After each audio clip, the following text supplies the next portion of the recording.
we are discussing about examples of diffusion. The first type of the examples of diffusion are gases in gases. Gases in gases, there are many examples, out of which few I have written here. For example, perfume spreads quickly in a room and can be sensed at a distance. Similarly, cooking aromas from the kitchen spreads in other rooms.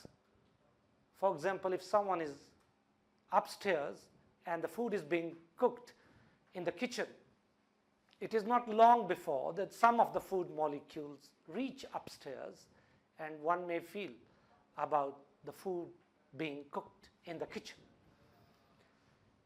Also, fragrance of flowers spreading in the garden. So these common examples of everyday life which we observe in our everyday life, that is gases in gases. Also, the second type of example I selected, solids in liquids. These are also very common.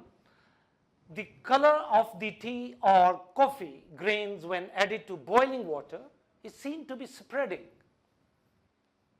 because the water, boiled water, move, and with that movement the boiled water molecules collide with the tea particles and the coffee particles, and then they spread together. Similarly, the color of the powder milk when added to water is seen to be spreading. Again, because of the water molecules move and they collide with the powder milk, and with these collisions they mix together. Also, KMnO4 crystals in water.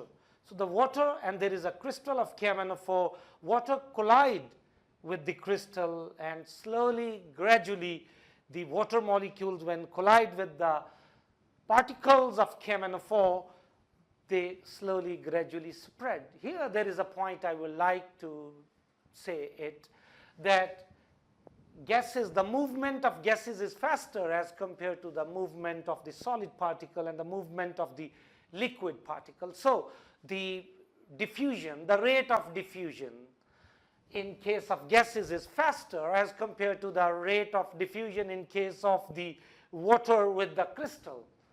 So we have already discussed that diffusion is depending upon the movement of the particle. Faster the movement of the particles involved in the diffusion process, the faster will be the rate of diffusion.